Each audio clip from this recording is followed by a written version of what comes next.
Kirito was going down into the depth and looking above. He could see a depressing yellow tint in the water. He couldn't hear anything. He opened his mouth as he decided to clutch on the ropes of his brain. But there was nothing but water. His head was throbbing, ready to explode. He could see a faint memory of his childhood present before him. Near death drowning experience he had managed to escape was coming to haunt him again. But just like that time, he could see a savior coming towards him, though it was not blonde head. The next thing he remembered was coughing his lungs beside the little pool of his. Vivian was sitting beside him, dressed in her undergarments. After he felt more comfortable and was back to his sense, he noticed her attire. What are you wearing? Kirito looked at her. Mom said I could show you my skin since you're my husband. Vivian winked. Arnie, are you embarrassed at all? You didn't like me anyway, so. Kirito pushed her down and got on her top of her. Doesn't mean I am not a man. I can violate you this very moment. I feel kind of guilty, Vivian blushed slightly. And why is that? Because I want I want you to violate me, she thought. Never mind, he moved away and decided to do something more productive. For instance, changing clothes. Hear me, are you scared of water? Vivian asked all of a sudden. Why you think that? Because when you were drowning, you seemed as if you have gone through that before too. I'm not scared of anything. Vivian interrupted him as she brushed his hair. You don't have to say your mind. Oh, I'm not. He slapped her hand and walked towards the door of the bathroom. You should stop. I'll say it again. You and I, we don't click. You know, real feelings don't just magically fade away. Then make them magically fade away because they are bothersome. Feelings. He walked out of the bathroom. She ran after him. Why do you think that? Why? Because I don't I need to feel nothing. But why? Listen, he turned towards her. Can you stop bothering me? You are fucking annoying. Always asking questions. Are you so curious about everything? No, I'm only curious about you. Then kill yourself with that curiosity and serve that drink of death to me next. He walked away mid conversations because he was done, but Vivian was not. Because in his eyes she had seen pain. Into him she had seen someone else, and she didn't know who it was, but she wanted to know him, to touch him, love him. So he walked towards him and sat beside him on the bed. She didn't say anything, but her presence was assurance that she would listen. So, you won't leave me alone, Kirito stated. The obvious. I can't. That's just how I am. What do you want? I want to know you. Something happened in the past, right? It's not so complicated as you are thinking it is. I was a high school student that time. One day I wanted to be alone, so I went out for the walk by the lake. It was covered with the cherry flower petals. I was walking beside the lake at night, looking at the cherry blossom, and somebody pushed me. It was dark, I couldn't see their face, and went straight in that lake. I couldn't breathe and felt like all the water was going inside my lungs. I felt like I was gonna die. It felt as if someone was pulling me down into the dark. The more I struggled to break, the stronger they pulled. When I finally got tired and my vision got blurry, and I saw a white light coming towards me. When I opened my eyes, I was on the ground. My head was still muffled and my vision was hazy. I felt lightheaded and about to pass out any time. I looked up and saw a blonde haired chick with a blue eye. She didn't look Japanese. I never saw her after that again. Today's incident just reminded me of that. I see. Is that all? Vivian asked. Yeah, she sat beside him and touched his head. She gently cleared his head and looked at him. She smiled. I'm jealous of her. Why? Because she got to save you. He slapped her hand and moved away. If you were there in place of her, I would have killed you with me. No, you won't, she smiled. He smirked.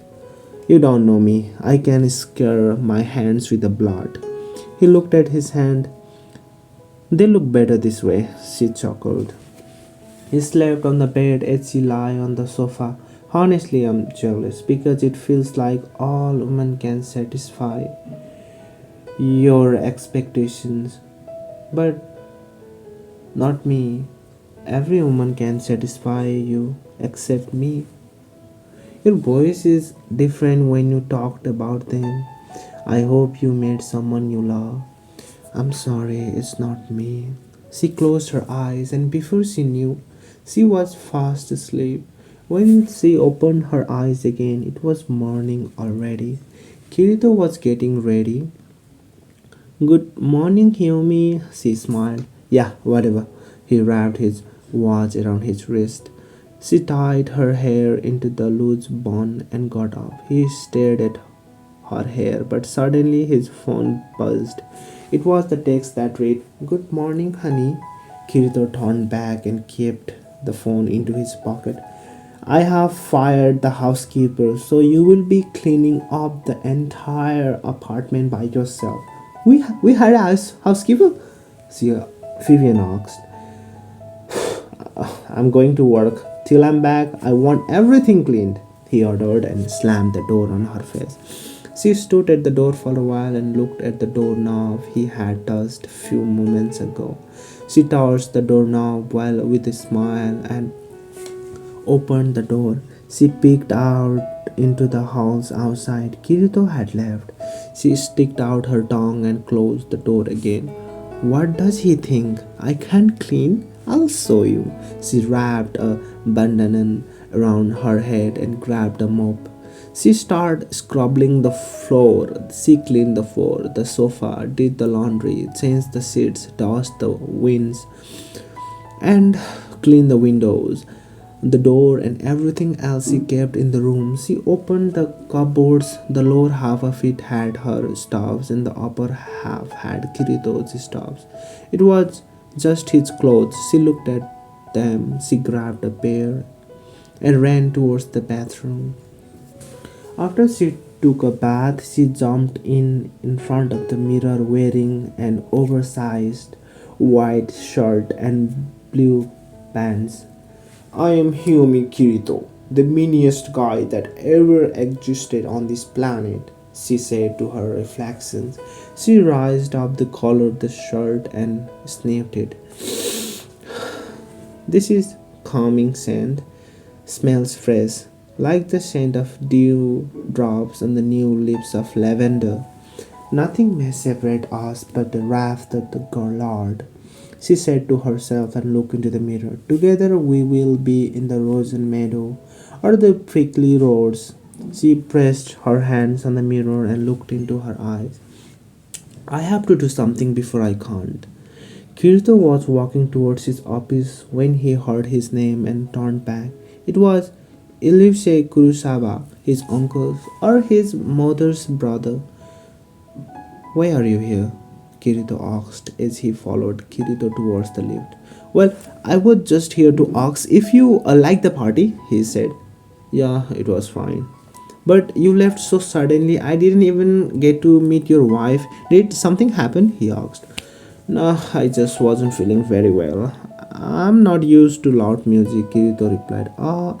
That reminds me, I never got to meet that girl. She had such a strong stage presence and really powerful voice, he said. That bitch is my idiot wife, Kirito thought. The lift door opened and Kirito stepped into it. He stepped in with him. Get down.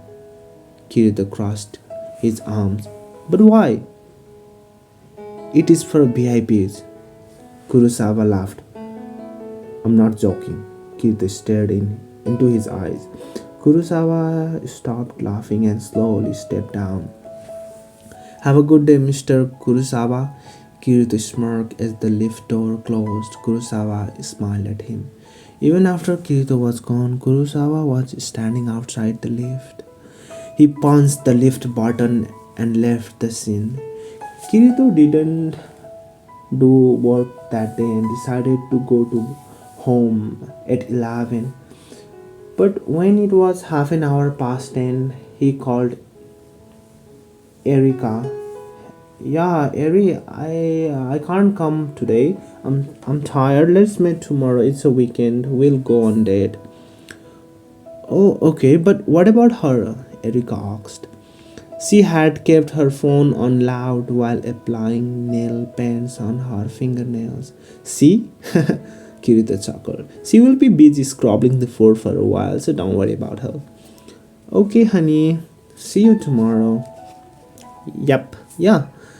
He kept his phone aside and got into his car. It was 11 when he unlocked the door and walked inside. I'm back. He was dumbstruck as he looked around. Everything was clean and tidy. It didn't stink anymore. And something smelled really good. Kirito got inside and was surprised beyond words. Vivian stood by the dining table, which was filled with the different sorts of dis. This is he seems sorts of word. That's Italian and that's continental. I can cook traditional Japanese cuisines too if you want me to. I thought you can't cook. She laughed. Yeah, yeah, it seems you didn't like it, so I changed that for you. So, you will change anything I don't like. He picked up an egg roll from a plate. I will. Can you change yourself if I say I don't like you? I can try. She laughed nervously. He dropped the egg roll back into the plate. You are disgusting. What? Vivian looked at him. Cheap and disgusting. Don't you have any pride? Change this, that, change that. What all with you change? Then what I should do? What can I do? Except changing for you. Why not just die? He smirked and walked away towards the bedroom. Vivian looked at the food and said, at the table with her head down, why do you keep saying that? Do you want me dead so bad?